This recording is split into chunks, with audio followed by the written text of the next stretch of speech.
My name is Leah Kim. I'm 31 years old, and 5 years ago I left Seattle and never looked back. I worked as a back-end developer for a cybersecurity firm that served major banks and government contracts. I wasn't just good at my job, I was essential. I solved problems other teams couldn't even explain, but outside of work, I didn't exist, at least not to my family. We hadn't spoken since 2016, so when my phone buzzed on a quiet Wednesday night in October 2023, I was stunned to see my cousin's name. Rachel was the only one who had my new number. "Leah," she said softly, "your parents are trying to reach you. They want you to come home for Christmas." I sat down slowly on the edge of my tiny Brooklyn apartment bed. "Now?" I asked, "after all these years?" "They've been asking around," Rachel said. "They seem serious." I hung up and just stared at the wall. I hadn't thought about my family in months. Years, really. But the memories flooded in fast. Always the odd one, never the favorite. I remembered sitting in a cold office chair when I was 13, knees pulled to my chest, while Dr. Patel, my childhood psychologist, told my parents plainly, "Leah's struggles aren't from isolation, they're from being ignored." My mother scoffed. "We love both our kids equally?" But I knew she was lying. My older brother Dylan was the charmer. Football star, class president, golden boy. He got the car on his 16th birthday. I got a thrift store sweater that still smelled like someone else. Even at Christmas, Dylan's gifts sparkled under the tree. Mine were more like afterthoughts.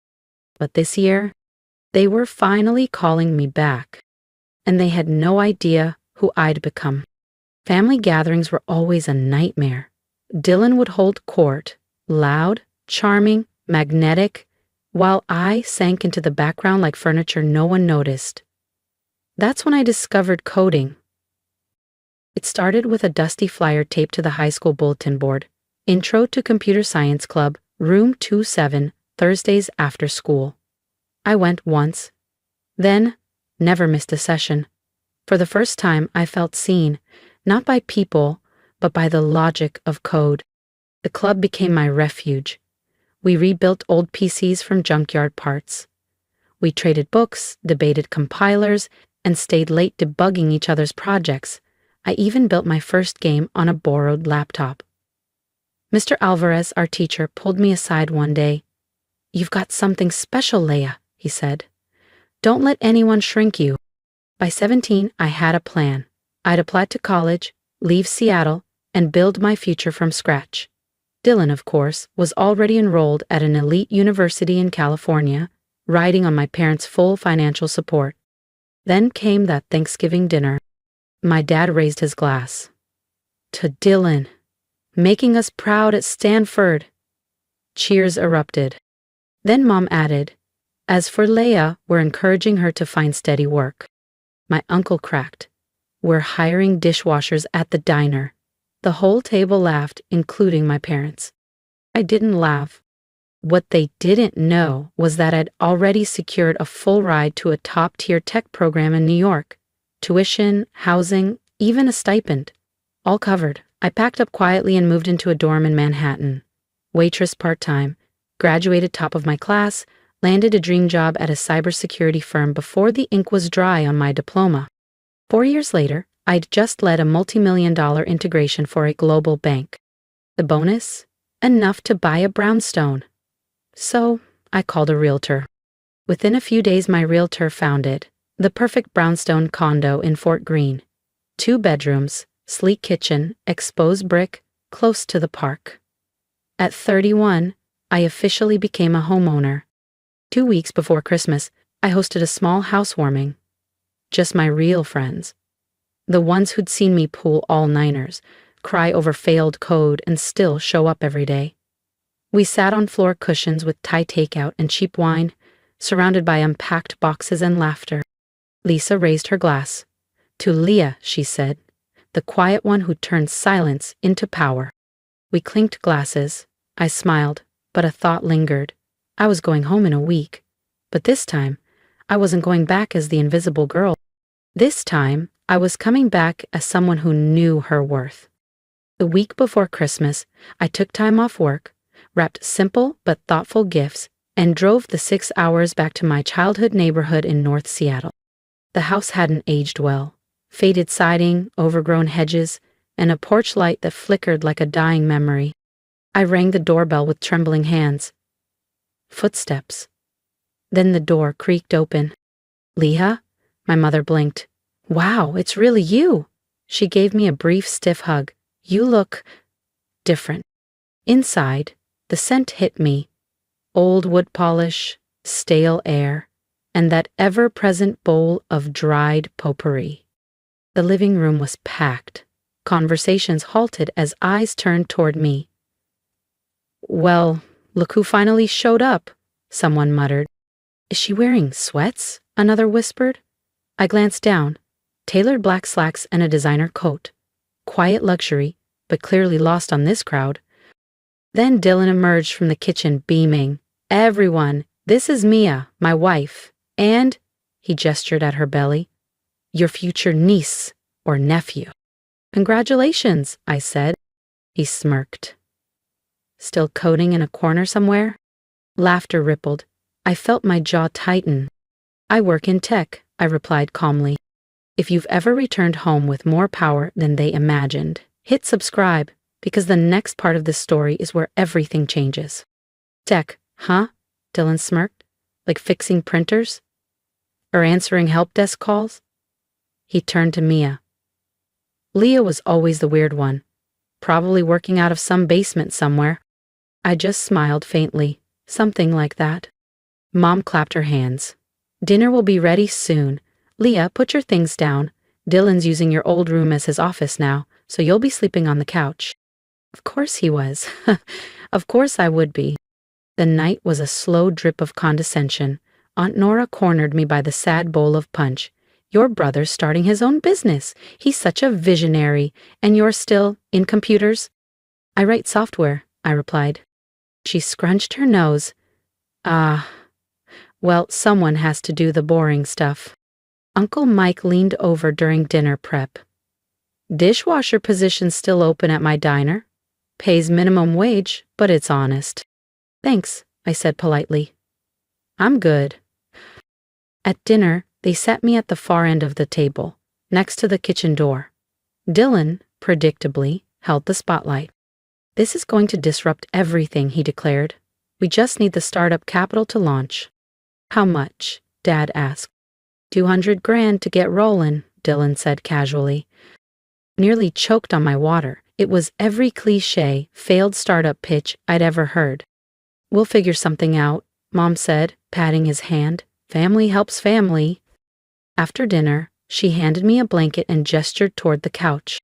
Christmas morning came with Dylan and Mia storming down the stairs like kids, presents piled high. They unwrapped mine, luxury gifts, thoughtfully chosen. "Leah, these are beautiful," Mom gasped, holding up her new bag. But when it came to my turn, "Oh no," Mom gasped, too loudly. "Leah, we completely forgot." Dylan burst out laughing, "Just like when we were kids." "Don't cry this time," he smirked. "You're an adult now." Something shifted inside me. Not sadness, not anger, just clarity. "I'm not going to cry," I said evenly, reaching into my purse. "Actually, I bought myself a pretty great gift this year." I pulled out my keychain and held it up. The brushed steel caught the light. Mom frowned. "What's that?" "Ease," I said simply. "To my new apartment. I closed on it last week." Silence fell like a dropped plate. Dad blinked. "You bought an apartment?" "With money," I said. "From my job. My company just licensed a cybersecurity framework I built to a major international bank. My cut was solid." Mom's eyes narrowed. "How solid?" I shrugged. "About $150,000.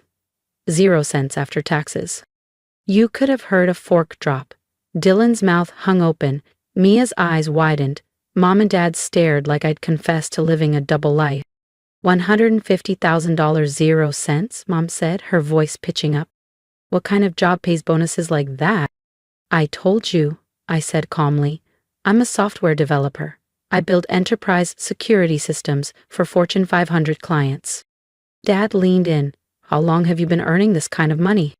Since graduation. The bonuses change, but my salary's been six figures for a while. That's when the switch flipped. Mom stood up, all sunshine and sugar. Sweetheart, why didn't you tell us? We're so proud of you.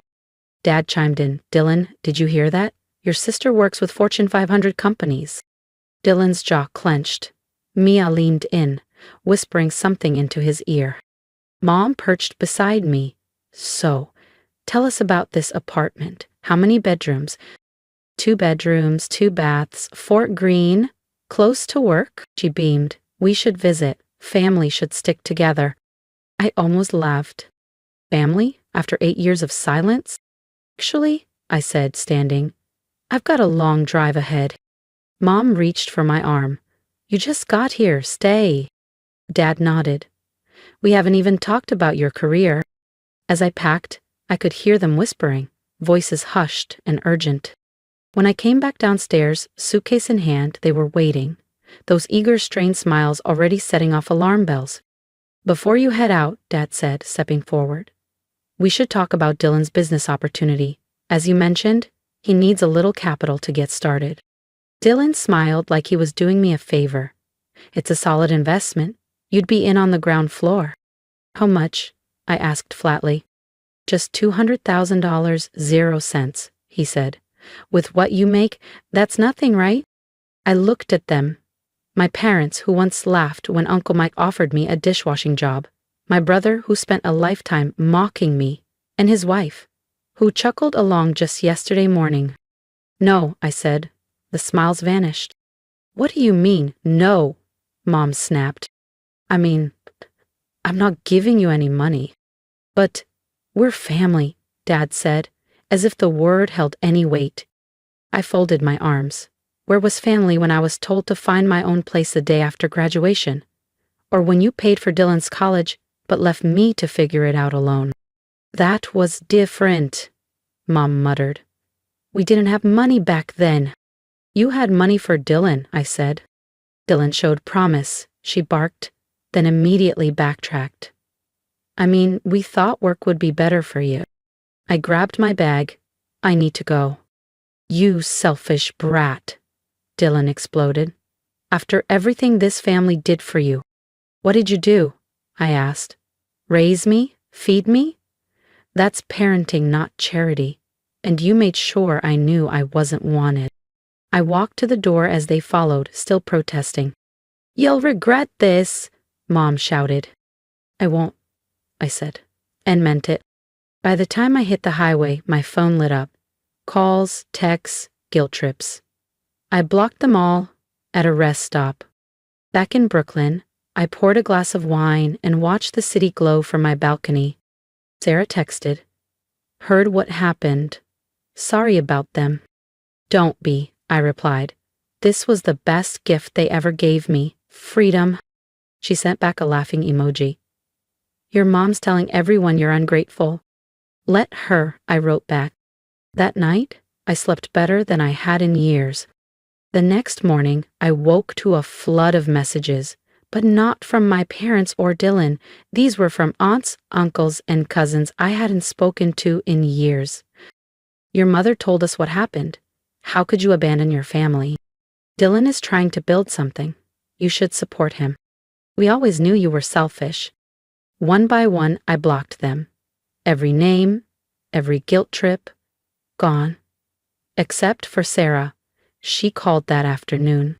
Jesus, Leah, she sighed. The whole family's imploding. Your mom called everyone, saying you're rich and won't help Dylan. Good for her, I said dryly. She's telling people you've forgotten where you came from. Of course she is. God forbid they admit that the daughter they ignored actually did something with her life. Sarah's voice softened. I'm proud of you, for what it's worth. It's worth a lot, I told her. You're the only one I care to keep in touch with. Are you really okay cutting everyone else off? Sarah, I said gently, I cut them off 8 years ago. This just made it official. That evening, I met my friends at our usual spot in Fort Greene. a cozy wine bar with worn leather booths and fairy lights over the bar. I told them everything. Good riddance, Lisa said. They sound toxic as hell. Do you think you'll miss them? Another friend asked. I thought about it. No, I think I've been mourning the family I never had. This just close the book. I raised my glass. To chosen family. To chosen family, they echoed, smiling. As we toasted, my phone buzzed. An unknown number. I switched it to silent. 6 months later, summer had wrapped the city in sunlight. I sat on my balcony, coffee in hand, watching the morning unfold below. It felt like emerging from a fog I hadn't realized I'd been living in.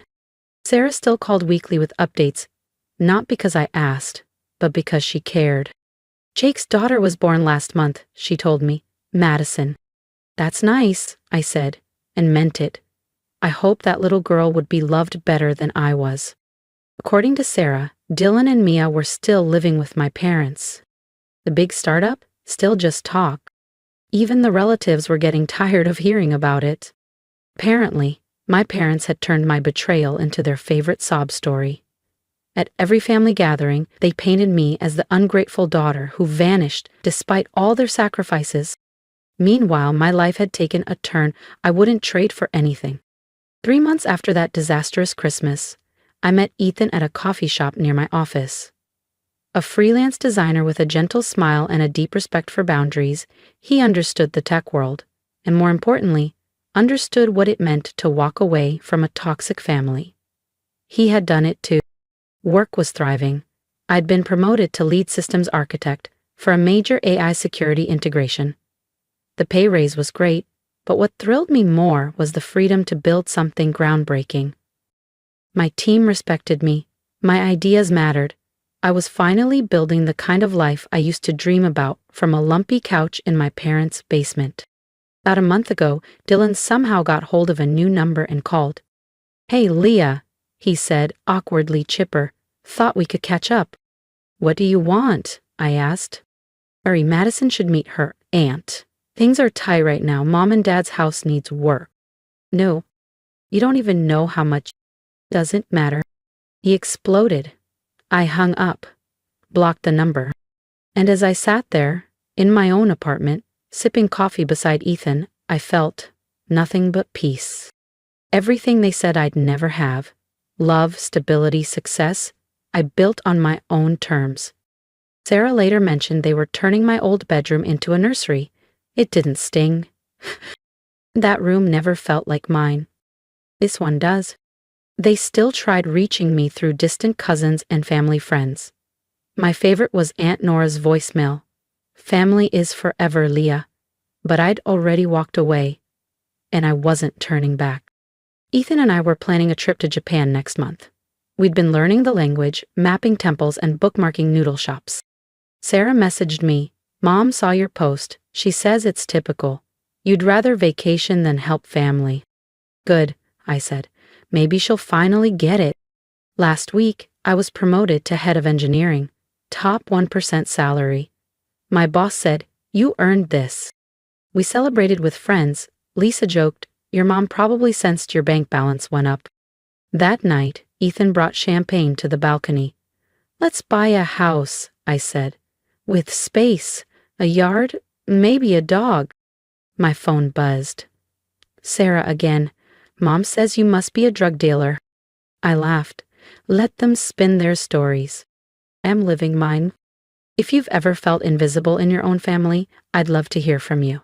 Drop a comment. Tell me what you walked away from, what peace you built. Your support reminds me that I'm not alone, and maybe you need that reminder too. My advice? Don't wait for permission to choose yourself. Build the life that reflects your worth, not their expectations. And if you relate, hit subscribe. Let's grow together.